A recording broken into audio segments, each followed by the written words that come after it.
সংসারে বোঝা টানা মানুষটি একদিন নিজেই ওই সংসারে বোঝা হয়ে যায়। যেখানে যত বেশি গুরুত্ব দিয়েছি, সেখান থেকে তত বেশি মন খারাপ নিয়ে ফিরে এসেছি। চিন্তা এবং জল সবসময় পরিষ্কার হওয়া উচিত, কারণ খারাপ জল স্বাস্থ্য নষ্ট করে এবং খারাপ চিন্তা জীবন নষ্ট করে। পশুকে পশু হওয়ার জন্য চেষ্টা করতে হয় না, কিন্তু মানুষকে মানুষ হওয়ার জন্য চেষ্টা করতে হয়। সবাই বলে কাউকে কষ্ট দিলে কেউ সুখী হতে পারে না, কিন্তু বাস্তবে দেখা যায় সুখী মানুষ তো তারাই যারা অন্যকে কষ্ট দেয়। অর্ধেক সময় কেটে গেল জীবনটা বুঝতে বুঝতে, আর বাকি সময় কেটে যাচ্ছে বাস্তবতার সাথে লড়াই করতে করতে। মনে রাখবেন, কর্মফল খুব ভয়ানক জিনিস। আজ যা আপনি করবেন, আগামীকাল ঠিক তাই ফেরত পাবেন।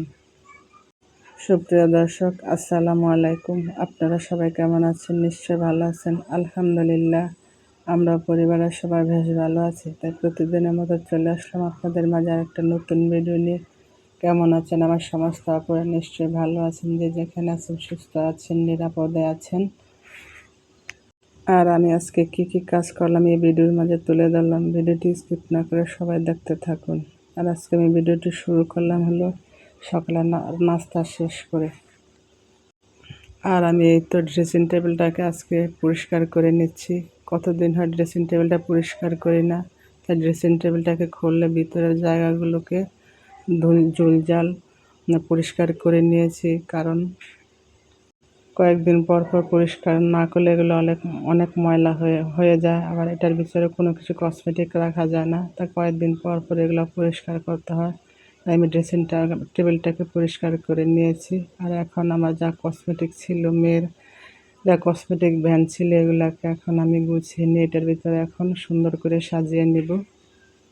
আর হাতের চুড়ি আর যত মাথার ব্যান্ড, রাবার, কানের জিনিস, দুল, এগুলো সব একটি বক্সের ভিতরে রেখে দিয়েছি, কারণ এগুলো বক্সের ভিতরে না রাখলে জঞ্জাল পরে নষ্ট হয়ে যায়। আর বাকি কসমেটিকগুলো যেভাবে প্যাকেটের ভিতরে আছে এগুলোকে ওইভাবে রেখে দিয়েছি। যাই হোক, কথা বলতে বলতে এখন আমি ড্রেসিং টেবিলটার ভিতরে যা কসমেটিক ব্যাগ ছিল এগুলোকে আমি সুন্দর করে গুছিয়ে রেখে দিয়েছি। আর কথা বলতে বলতে আমার আপুদের কাছে একটা রিকোয়েস্ট করে নিচ্ছি, যারা আমার ভিডিওটি দেখছেন প্লিজ আমার ভিডিওতে একটা লাইক দিয়ে ভিডিওটি কন্টিনিউ করুন, কারণ আপনাদের একটা লাইক আমাকে অনেক দূর এগিয়ে নিয়ে যেতে পারে এবং কাজ করার উৎসাহ যোগায়। আর আমার কথার মধ্যে কোনো ভুল ত্রুটি হলে আমাকে ক্ষমা করে দিবেন। আর প্রতিদিনে আমি আমার সংসারের কাজ একটু একটু করে আপনাদের মাঝে শেয়ার করছি। প্রতিদিনে সব কাজ একসাথে করা যায় না, প্রত্যেক দিনে একটু একটু করে এগুলোকে পরিষ্কার করতে হয়। আর আমার ভিডিওটি ভালো লাগলে লাইক করবেন, কমেন্ট করবেন, শেয়ার করবেন, আমার পাশে থাকবেন। আর আপনাদের একটা ভালো কমেন্ট আমাকে কাজ করার উৎসাহ যোগাবে। যাই হোক, কথা বলতে বলতে এদিকে আমার আলমারিটাকে এখন পরিষ্কার করে নিচ্ছি। আর আমাদের মেয়েদের কাজই হচ্ছে এই কাজ। প্রত্যেক দিনে সংসারের খুঁটিনাটি যত কাজ আছে পরিষ্কার করতে হয়, ফার্নিচার পরিষ্কার করতে হয়। কাজ রেখে বসে থাকা যায় না। যত ফার্নিচার আছে প্রত্যেক দিন একটু একটু করে পরিষ্কার করা লাগে। আর আমরা মেয়েরা হাত গুটিয়ে বসে থাকতে পারি না, যত ব্যস্ত থাকি না কেন, যত সংসারে ঝামেলা থাকুক না কেন, সব ঝামেলা মিটিয়ে আবার সংসারের যত কাজ কাম আছে পরিপাটি করে রাখার চেষ্টা করি। যাই হোক, এদিকে আমি আলমারিটাকে এখন মুছে মুছে পরিষ্কার করে নিয়েছি। এখন ঘরটাকে ঝাড়ু দিয়ে নিচ্ছি। আর এদিকে প্রচণ্ড গরম পড়েছে, এত গরম কি বলবো। গরমের মধ্যে কোনো কাজ করা ভালো লাগে না, রান্নাবান্না কোনো কিছু ভালো লাগে না। তারপরেও এগুলো আমাদের করতে হয়, না করলে দেখা যায় সংসারের মধ্যে আরও কাজের ঝামেলা থাকলে আরও যেমন ঘরের ভিতরে অস্বস্তি লাগে, মন ভালো লাগে না, আরও যেমন মনে অশান্তি লাগে। আর ঘর দুয়ার পরিপাটি থাকলে মনে শান্তি লাগে। যাই হোক, এই তো আমি রুমটাকে পরিষ্কার করে নিয়ে আপনাদেরকে একটু দেখিয়ে দিচ্ছি। আর আমি এমন একটা মানুষ, আমার যত শরীর খারাপ থাকুক না কেন, মন খারাপ থাকুক না কেন, তারপরে আমি আমার আগে সংসারটাকে গুছিয়ে রাখি, কারণ সংসার যদি পরিপাটি থাকে, গোছালো থাকে, তারপরে মনটা ভালো লাগে, শান্তি লাগে। যাই হোক, কথা বলতে বলতে এদিকে আমি এখন যে দুপুরে রান্নাবান্না শুরু করে দিয়েছি।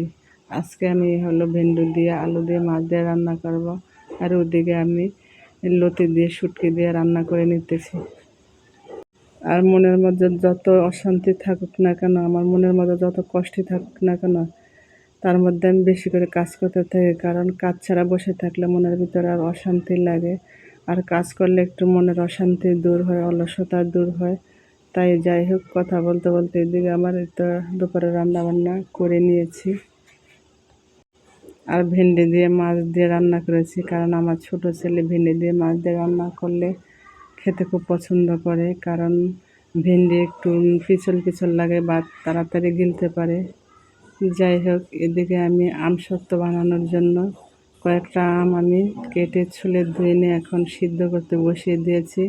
আর আজকে আমি রোদে দেওয়ার ঝামেলা ছাড়া বাসায় ফ্যানের নিচে দিয়ে আমসত্ত্ব বানিয়ে নেব। যাই হোক, এদিকে আমগুলোকে সিদ্ধ করে নিয়েছি। আর ডালের ঘুটনি দিয়ে এটাকে আমি চট করে গেলে নিয়েছি। এখন এর মধ্যে কতগুলা চিনি দিয়েছি, তারপরে মরিচের ফাঁকি দিয়েছি, দিয়ে এটাকে কতক্ষণ নেড়ে চেড়ে রান্না করে নেব যতক্ষণ এটা আঠালো না হয়। যাই হোক, এটাকে আমি এখন রান্না করে নিয়েছি। এখন একটা থালির মধ্যে এটাকে ঢেলে নিচ্ছি, নিয়ে এটাকে থালির মধ্যে ছড়িয়ে দিচ্ছি, দিয়ে এটাকে ফ্যানের নিচে রেখে দেব। যাই হোক, এই তো আমি এটাকে ভালো করে সুন্দর করে ছড়িয়ে নিয়ে এখন থালির মধ্যে দিয়ে কতক্ষণ ফ্যানের নিচে রেখে দিয়েছি। এই তখন এটাকে আমি কেটে নেব। কি সুন্দর হয়েছে দেখতে।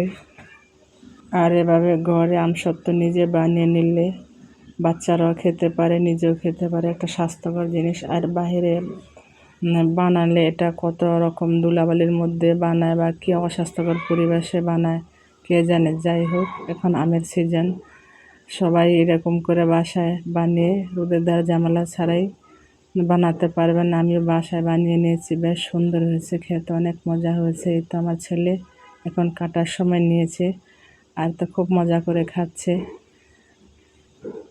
আর এখন আমি তো এটা অল্প করে বানিয়ে নিয়েছি, কতদিন পর আম বেশি করে নামবে তখন বেশি করে এনে আমি বাসা বানিয়ে ফ্রিজের মধ্যে রেখে দিব, কারণ আমার বাচ্চারা খায়। আর ঘরে বানানোর জিনিসের কোনো তুলনাই হয় না। আর আমার ভিডিওর কোনো অংশ ভালো লেগে থাকলে প্লিজ আমার চ্যানেলটি সাবস্ক্রাইব করে আমার পাশে থাকবেন। যাই হোক, এই তো বিকালে ছেলে মেয়েদের নিয়ে একটু বাইরে হয়েছি, তারা বলতেছে ফুচকা খাবে, তাই ফুচকার দোকানে গেলাম ফুচকা খাওয়ার জন্য। এই তো দেখেন আমার ছেলে ফুচকা খাওয়ার জন্য কীরকম করছে। মার্শাল্লাহ, ওই ফুচকা খুব বেশ ভালো পছন্দ করে। আর ফুচকার যে এত জাল, কোনো রিয়াকশন করছে না, কিন্তু বাসা যদি কোনো খাবার জাল হয়, জাল খেতে চায় না, বাচ্চার হলো এরকম।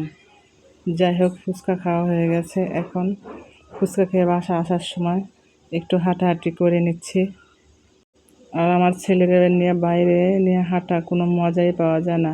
হয় নিজের মতো করে হাঁটতে চায়, কিন্তু নিজের মতো করে হাঁটতে গেলে তো হবে না। এদিক দিয়ে গাড়ি এসে ওদিক দিয়ে গাড়ি এসে হয় দৌড়াদৌড়ি করে, কী যে করে হ্যাঁ নিজেও জানে না, কোথায় পড়বো নিজেও জানে না। ওরা নিয়ে খুব সাবধানে থাকতে হয়।